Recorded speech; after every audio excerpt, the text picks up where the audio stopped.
Aluminium प्रकल्प बाधित शेतकरी संघ यांच्या वतीनं रत्नागिरी जिल्हाधिकारी कार्यालयाबाहेर धरणे आंदोलन सुरू आहे। चंपक मैदान येथील आमच्या जमिनी कवडीमोल भावानं घेऊन आतापर्यंत त्या ठिकाणी एकही प्रकल्प येऊ शकला नाही, म्हणून हे सगळे बेमुदत आंदोलन करत आहेत। सरकारनं एकतर आमच्या जमिनी परत द्याव्यात, नाहीतर आजच्या दराप्रमाणे आम्हाला नुकसान भरपाई द्यावी, अशी मागणी सुद्धा या सर्व शेतकऱ्यांनी केली आहे। अडचणी म्हणजे सर, आता एवढे वर्ष जागा गेलेल्या आहेत, तर त्याचा आतापर्यंत आम्हाला काही म्हणजे निकाल दिलेला नाहीये। जो प्रकल्प येणार होता तो प्रकल्प आलेला नाहीये आणि आता त्या जमिनी तशाच पडून तिथे आहेत। तर आम्ही आता काय म्हणतो की त्या जमिनी आम्हाला परत तरी द्या, नाहीतर काय आजच्या बाजारभावाप्रमाणे काय पैसे मिळतील ते तरी तुम्ही द्या। जर तुम्ही कुठचा प्रकल्प आणणार असाल तर त्याची आम्हाला विनंती करून सांगा की बा आम्ही असा प्रकल्प त्या जागेत आणणार आहोत, तर त्या बदली आम्हाला प्रकल्पाबद्दली तुम्ही काय देणार ते तरी सांगायचं। आज तो प्रकल्प पडलेला आहे, तिथे तो प्रकल्प आलेलाच नाही।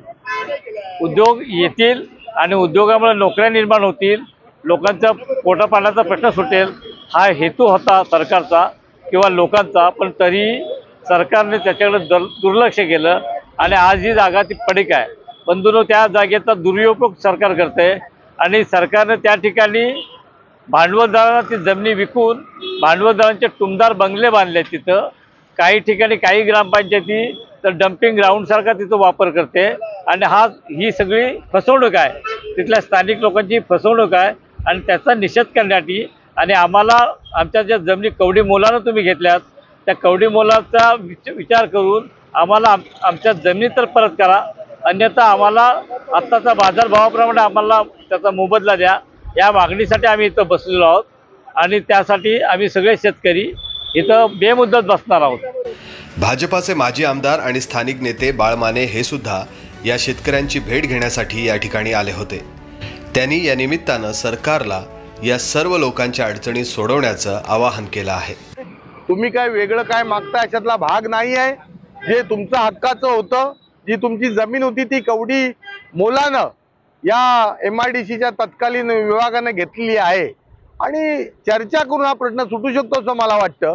आणि म्हणून लवकरात लवकर उद्योग मंत्र्यांनी अनेक प्रश्न जसे रत्नागिरीचे मार्गी लावलेले आहेत, तसा हा प्रश्न जर मार्गी लावला आणि उलट गुंतवणूक सुद्धा या ठिकाणी येईल, राज्यामध्ये इतर ठिकाणी गुंतवणूक रोजगार वाढण्यापेक्षा ही जर जमीनच आपल्याकडे आहे त्याचा काही सेटलमेंट करून तडजोड करून भूमिपुत्र, MIDC, स्टरलाइट इंडस्ट्रीचे मालक आणि आदरणीय न्यायालय याच्यामध्ये सुद्धा काही तडजोड निघू शकते आणि ती आपण सगळ्यांनी करावी।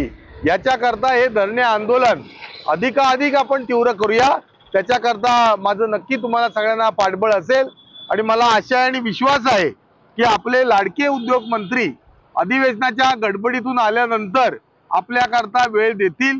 कदाचित तुम्हाला या विषयाकरता काय माझी मदत लागली, सहकार्य लागलं तर भारतीय जनता पार्टी म्हणून सुद्धा आम्ही आहोत, कारण हा प्रश्न ज्वलंत आहे। चंपक मैदानातील जागा गेल्या अनेक वर्षांपासून तशीच पडून आहे।